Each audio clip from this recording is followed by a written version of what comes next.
ಈ ಸಮಾರಂಭದಲ್ಲಿ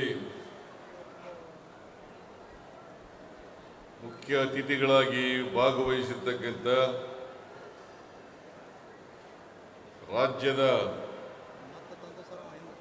ಉಪಮುಖ್ಯಮಂತ್ರಿಗಳಾದಂಥ ಶ್ರೀ ಡಿ.ಕೆ. ಶಿವಕುಮಾರ್ ಅವರ, ಬಿಜಾಪುರ ಜಿಲ್ಲೆ ಉಸ್ತುವಾರಿ ಸಚಿವರಾದಂಥ ಹಾಗೂ ಕೈಗಾರಿಕಾ ಸಚಿವರಾದಂಥ ಶ್ರೀ ಎಂ.ಬಿ. ಪಾಟೀಲ್ ಅವರ,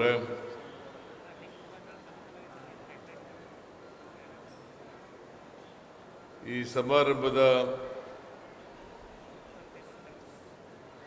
ಅಧ್ಯಕ್ಷತೆ ವಹಿಸಿರ್ತಕ್ಕಂಥ ಶಾಸಕರು ಆದಂಥ ಶ್ರೀ ಯಶವಂತರಾಯ್ ಗೌಡ ಪಾಟೀಲ್ ಅವರ,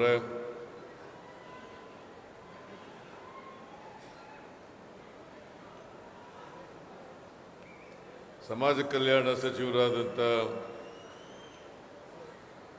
ಡಾಕ್ಟರ್ ಎಚ್.ಸಿ. ಮಹದೇವಪ್ಪ ಅವರ, ಕಾನೂನು ಮತ್ತು ಸಂಸದೀಯ ಹಾಗೂ ಪ್ರವಾಸೋದ್ಯಮ ಸಚಿವರಾದಂಥ ಎಚ್.ಕೆ. ಪಾಟೀಲ್ ಅವರ, ಜವಳಿ ಸಚಿವರಾದಂಥ ಶ್ರೀ ಶಿವಾನಂದ ಪಾಟೀಲ್ ಅವರ,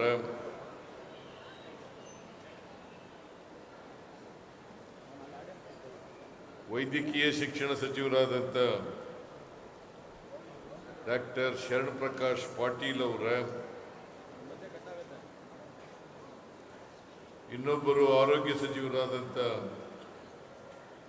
ಶ್ರೀ ದಿನೇಶ್ ಗುಂಡೂರಾವ್ ಅವರ, ಸಣ್ಣ ಕೈಗಾರಿಕೆಗಳ ಸಚಿವರಾದಂಥ ಶ್ರೀ ಶರಣಬಸಪ್ಪ ದರ್ಶನಾಪುರ ಅವರ,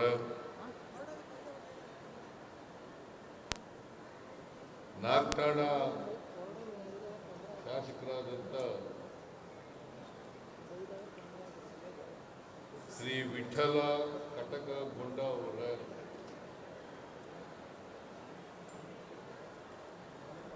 ಶಾಸಕರಾದಂಥ ಅಂಪನಗೌಡ ಬಾದರ್ಲಿ ಅವರ, ಶ್ರೀ ಎಂ.ವೈ. ಪಾಟೀಲ್ ಅವರ, ಶ್ರೀ ಅಶೋಕ್ ಮನಗೋಳಿ ಅವರ, ಮೇಲ್ಮನೆಯ ಸದಸ್ಯರಾದಂಥ ಸುನಿಲ್ ಗೌಡ ಪಾಟೀಲ್ ಅವರ, ಜಿಲ್ಲಾ ಕಾಂಗ್ರೆಸ್ಸಿನ ಅಧ್ಯಕ್ಷರಾದಂಥ ಮಲ್ಲಿಕಾರ್ಜುನ ಲೋಣಿ ಅವರ, ಗ್ಯಾರಂಟಿ ಯೋಜನೆಗಳ ಜಿಲ್ಲಾ ಅನುಷ್ಠಾನ ಸಮಿತಿಯ ಅಧ್ಯಕ್ಷರಾದಂಥ ಮೊಹಮ್ಮದ್ ಇಲಿಯಾಸ್ ಅವರ, ಎಲ್ಲ ಮಾಜಿ ಶಾಸಕರುಗಳೇ, ವೇದಿಕೆ ಮೇಲಿರ್ತಕ್ಕಂಥ ಆಹ್ವಾನಿತ ಗಣ್ಯರೇ, ಇಲ್ಲಿ ಇಷ್ಟೊಂದು ಬೃಹತ್ ಸಂಖ್ಯೆಯಲ್ಲಿ ಸೇರಿರ್ತಕ್ಕಂಥ ಆತ್ಮೀಯ ಬಂಧುಗಳೇ, ತಾಯಂದಿರೇ, ಸುದ್ದಿ ಮಾಧ್ಯಮದ ಗೆಳೆಯರೇ, ಇವತ್ತು ಇಂಡಿ ಮತಕ್ಷೇತ್ರ ಮತ್ತು ನಾಗತಾಣ ಮತಕ್ಷೇತ್ರ ಈ ಎರಡೂ ಕ್ಷೇತ್ರಗಳಲ್ಲಿ ದೊಡ್ಡ ಪ್ರಮಾಣದಲ್ಲಿ ಅಭಿವೃದ್ಧಿ ಕಾರ್ಯಕ್ರಮಗಳಿಗೆ ಶಂಕುಸ್ಥಾಪನೆ ಮತ್ತು ಲೋಕಾರ್ಪಣೆ ಕಾರ್ಯಕ್ರಮ. ಈ ಕಾರ್ಯಕ್ರಮವನ್ನ ಅತ್ಯಂತ ಸಂತೋಷದಿಂದ ಉದ್ಘಾಟನೆಯನ್ನ ಮಾಡಿದ್ದೇನೆ.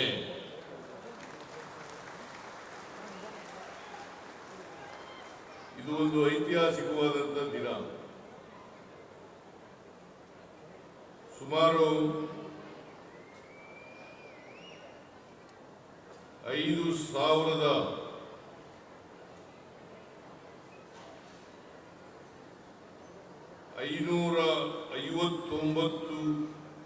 ಕೋಟಿ ರೂಪಾಯಿಗಳ 4,559 ಕೋಟಿ ರೂಪಾಯಿಗಳ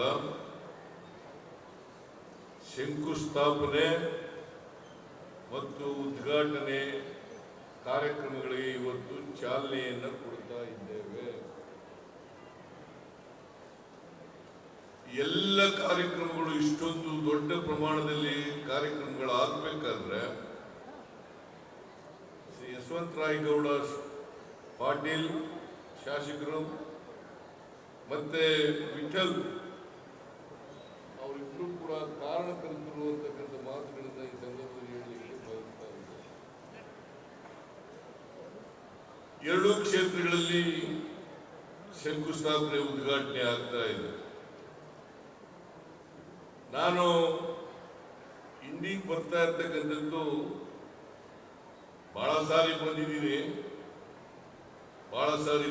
ಮುಖ್ಯಮಂತ್ರಿ ಆಗಕ್ಕಿಂತೂ ಮುಂಚಿತವಾಗಿ ಬಂದಿದ್ದೀನಿ, ಆಮೇಲೂ ಬಂದಿದ್ದೀನಿ, ಚುನಾವಣಾ ಸಂದರ್ಭದಲ್ಲೂ ಕೂಡ ಬಂದಿದ್ದೀನಿ. ನೀವೆಲ್ಲರೂ ಕೂಡ ನನ್ನ ಮನವಿಗೆ ಹೋಗೊಟ್ಟು ಕಳೆದ ಚುನಾವಣೆಯಲ್ಲಿ ಯಶವಂತರಾಯಗೌಡ ಅವರನ್ನ, ವಿಠಲ್ ಅವರನ್ನ ಬಹಳ ದೊಡ್ಡ ಬಹುಮತದಿಂದ ಗೆಲ್ಲಿಸಿಕೊಟ್ಟಿದ್ದೀರಿ.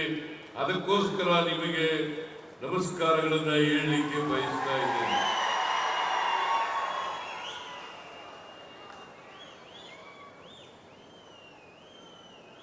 ಈಗಾಗಲೇ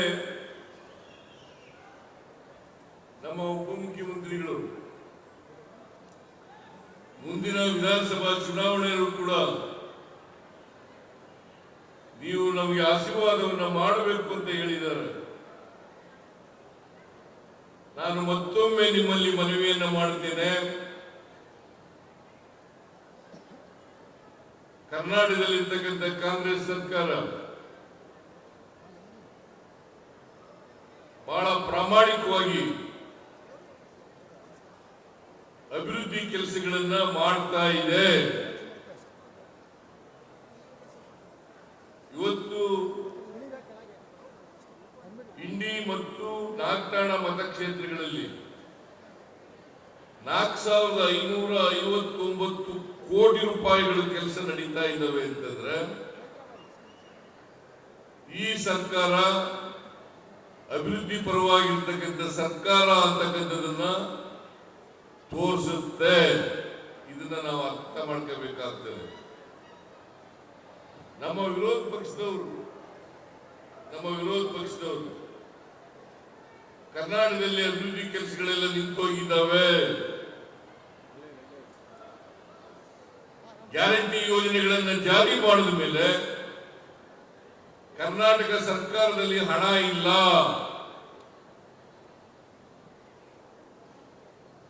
ಈ ರೀತಿಯಾದಂತ ಆರೋಪಗಳನ್ನು ಮಾಡಿ ಅಪಪ್ರಚಾರ ಮಾಡತಕ್ಕಂಥದ್ದನ್ನ ತಾವೆಲ್ಲ ದಿನಪತ್ರಿಕೆಯಲ್ಲಿ ನೋಡಿದ್ದೀರಿ. ಅವರು ಎಲ್ಲೂ ಹೋಗಲ್ಲ, ಬರೀ ಸುಳ್ಳು ಆರೋಪಗಳನ್ನು ಮಾಡುವುದು, ಅಪಪ್ರಚಾರವನ್ನ ಮಾಡೋದು, ಬಿಟ್ಟಿ ಪ್ರಚಾರವನ್ನ ಗಿಟ್ಟಿಸ್ಕೊಳ್ತಕ್ಕಂಥದ್ದು, ಈ ಕೆಲಸದಲ್ಲಿ ನಿರತರಾಗಿರ್ತಕ್ಕಂಥದ್ದನ್ನ ತಾವೆಲ್ಲ ನೋಡ್ಲಿಕ್ಕೆ ಸಾಧ್ಯ ಆಗ್ತದೆ. ಇವತ್ತು ಸುಮಾರು 4,157 ಕೋಟಿ 4,157 ಕೋಟಿ ಶಂಕುಸ್ಥಾಪನೆಗೆ ಖರ್ಚು ಮಾಡತಕ್ಕಂಥ ಹಣ 4,157 ಕೋಟಿ. ಮತ್ತೆ ಉದ್ಘಾಟನೆ ಆಗ್ತಕ್ಕಂಥ ಹಣ 401 ಕೋಟಿ. ಒಟ್ಟು 4,559 ಕೋಟಿ ರೂಪಾಯಿಗಳಿಗೆ ಅವ್ರು ಬಂದು ನೋಡ್ಬೇಕು. ಇಲ್ಲಿ ವಿರೋಧ ಪಕ್ಷದವರು ನಾನು ಅನೇಕ ಸಾರಿ ಅವರಿಗೆ ಆಹ್ವಾನ ಕೊಟ್ಟಿದ್ದೀನಿ. ನೀವು ಎಲ್ಲೋ ಕೂತ್ಕೊಂಡು ಸುಳ್ಳು ಆರೋಪಗಳನ್ನು ಮಾಡಿ ಜನರನ್ನ ದಾರಿ ತಪ್ಪಿಸ್ತಕ್ಕಂಥ ಕೆಲಸವನ್ನು ಮಾಡಬೇಡಿ. ಜನರ ಮುಂದೆ ಹೋಗೋಣ, ವೇದಿಕೆ ನೀವೇ ತಯಾರು ಮಾಡಿ, ಆ ವೇದಿಕೆಗೆ ನಾನು ಬರ್ತೇನೆ. ಇಬ್ರು ಒಟ್ಟಿಗೆ ಒಂದೇ ವೇದಿಕೆಯಲ್ಲಿ ನಾವು ಕಳೆದ 2 ವರ್ಷಗಳಲ್ಲಿ ಏನ್ ಮಾಡಿದ್ದೀವಿ, ಹಿಂದೆ 5 ವರ್ಷಗಳಲ್ಲಿ ನಾವೇನ್ ಮಾಡಿದ್ದೀವಿ, ನೀವು 4 ವರ್ಷದಲ್ಲಿ ಏನ್ ಮಾಡಿದ್ರಿ ಅಂತಕ್ಕಂಥದನ್ನ ಜನರ ಮುಂದೆ ಇಡೋಣ. ಇದನ್ನ ಇಟ್ಟರೆ ಜನ ತೀರ್ಮಾನ ಮಾಡಲಿ. ನಾವು ಪ್ರಜಾಪ್ರಭುತ್ವದಲ್ಲಿ ನಂಬಿಕೆ ಇಟ್ಕೊಂಡಿರ್ತಕ್ಕಂಥವ್ರು, ಜನರ ಅಭಿಪ್ರಾಯಕ್ಕೆ ಮನ್ನಣೆ ಕೊಡ್ತಕ್ಕಂಥವ್ರು. ಜನರು ನಾವೇನು ಮಾಡಿಲ್ಲ ಅಂತ ಹೇಳಿದ್ರೆ ನಾವು ತಲೆಬಾಗಿ ಅದನ್ನು ಒಪ್ಕೊಳ್ಳಿಕ್ಕೆ ತಯಾರಾಗಿದ್ದೀವಿ. ನಾವು ಮಾಡಿದ್ದೇವೆ ಅಂತ ಹೇಳಿದ್ರೆ ನೀವು ರಾಜಕೀಯದಿಂದ ನಿವೃತ್ತಿಯನ್ನು ಪಡ್ಕೊಳ್ಬೇಕು ಅಂತಕ್ಕಂಥ ಮಾತುಗಳನ್ನ ಹೇಳಲಿಕ್ಕೆ ಬಯಸ್ತಾ ಇದ್ದೇನೆ.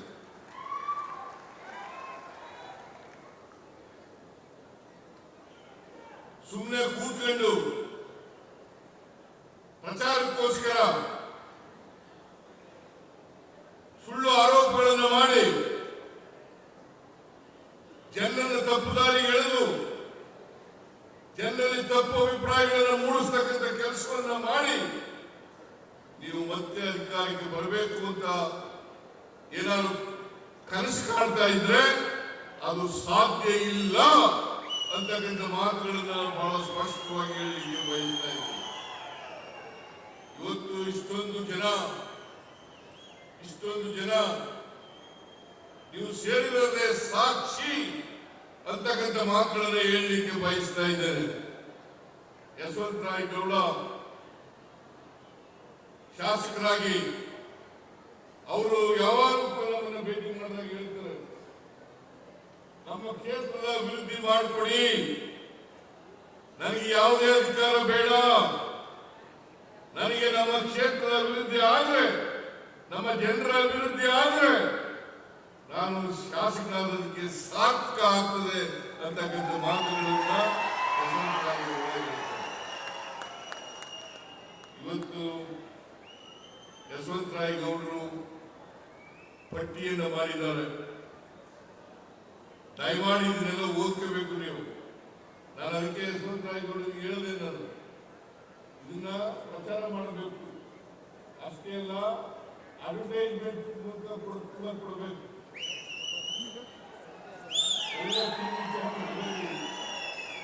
ಎಲ್ಲ ಪತ್ರಿಕೆಗಳಲ್ಲಿ ಅಡ್ವರ್ಟೈಸ್ಮೆಂಟ್ ಕೊಡಿ.